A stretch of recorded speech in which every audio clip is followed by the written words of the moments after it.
Viking Blood 2 tasting. A year later after bottling.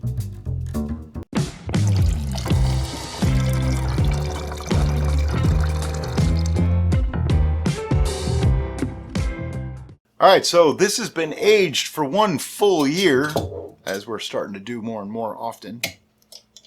And just a little pop there, but I don't think there's any carbonation in that. No, look still. And let's just pour some off here for Derica. Now, this is being served chilled. Cold. So that is something to take into consideration. I tend to like most of this stuff cold better than room temperature, so... Doesn't need to be exactly. So that's why I do that. He's giving me the larger pour. Yeah. Being a gentleman and stuff, yeah. So color-wise, it is not crystal clear, but it doesn't have the look. It's clear. It's not cloudy. It's just dark. Yeah. It's thick rather than cloudy, if that Yep. makes any sense. Yeah. It's a very deep red. It looks like a red wine. I mean, that's the gist. But I it's see not... almost a little bit of a caramel color mixed in with it. So it's yeah. like a red wine with a little bit of caramel color. It's what you would imagine a cherry wine would look like. That kind of red, rather than a... Now, if you grape remember, red. Viking's Blood 2 was the one that we made with juice. So this was made with cherry juice and honey. And it's a very simple way to make a melomel. So after a year, this should be like quite nice. On the smell, I get the cherries a lot. Yeah. I want to say I get a touch of a lemon scent. Not a lot. Very little. I do get the honey as well, but mostly I get the cherry. I get berry too, like raspberry. I'm also getting something that I'm attributing to like plum or maybe even raisin. Yeah. It's kind of a... like a dried fruit. Yes, yeah. I also seem to be smelling a little bit of that kind of funky foot thing, which it shouldn't after a year, but I do get a little bit of that. And that's, at first is what I was thinking, and then I was thinking it was more of the dried fruit. Yeah, the plum more I thing, smell it, the more it's coming out like a raisin or plum and not that footy thing. which makes me think the reason why we're smelling it at all is because we fermented cherries. Yeah. Yeah, fermented cherries have that smell. They're just kind of odd sometimes.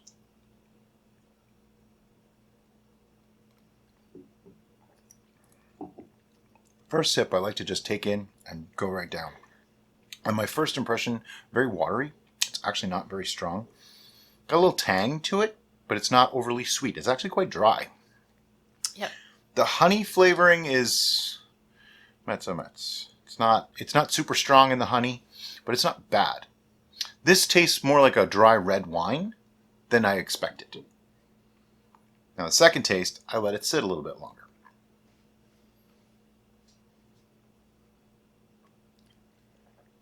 Now, I got more of the honey notes in the second sip than I did the first one. Yeah, I agree. The first one, I just got the tartness and the almost astringent. Yeah, quite astringent actually. But now I'm getting a little bit of those honey notes in there. But it's still primarily the overall profile of a drier wine. Okay, this is 12.9% ABV. I would have taken this to be more like a hydromel. It actually feels much lower. I don't taste alcohol so much. I do get the astringency, though, of that tart cherry. Right.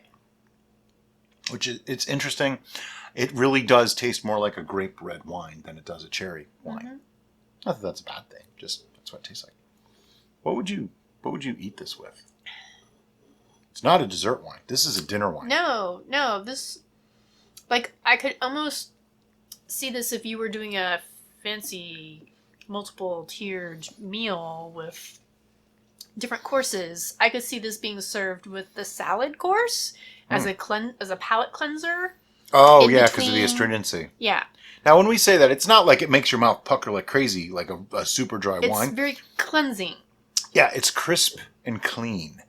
And the finish goes away very quickly. So it's not like you taste this in your mouth. It's almost gone immediately. Yep. It's actually quite nice. Yeah.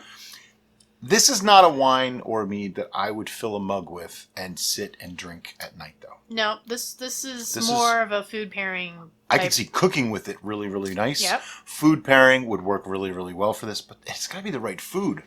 I always go to red meats whenever it's a red colored liquid. I don't know why. This isn't making me feel like a steak type of pairing. This is more because of the light, almost citrusy fruit aspect of it. I'm thinking more that mid-range of meats. Oh, like pork. Like pork. Oh, yeah. Okay, with like a roasted pork loin yeah. or pork chops. Yes. As long as they're not breaded or gravied. No. Nothing like a schnitzel or anything like that. I'm thinking more... Even roast chicken, if it's not overly herbed. Just a simpler things, I think this works. But even a stuffed pork chop, if it was stuffed with like apples and raisins. Okay. I I think can see that. Tastes good. So basically things that have a little bit of a fruit to them, or they're very, very simple is Yes. what this would go with Yes. best.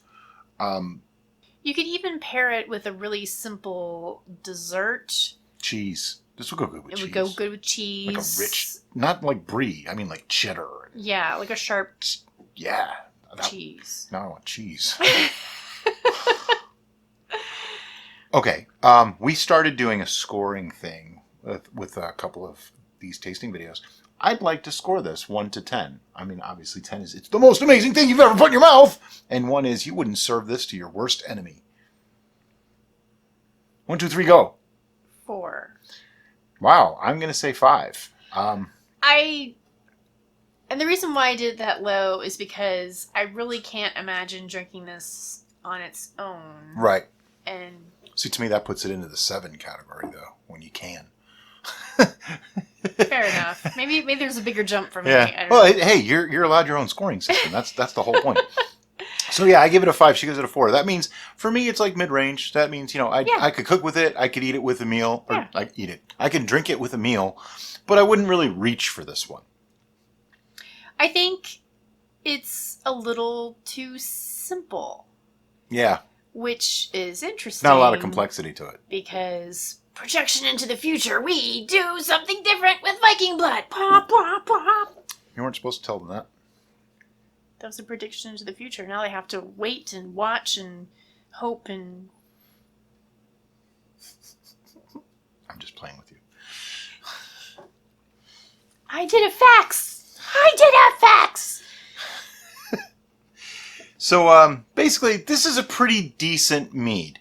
I think things I would have done differently, I might have made it come out a little sweeter. Yeah, I think it would have benefited for a more heavier accent on the honey. Yeah, more honey, a little less cherry actually might have been more effective.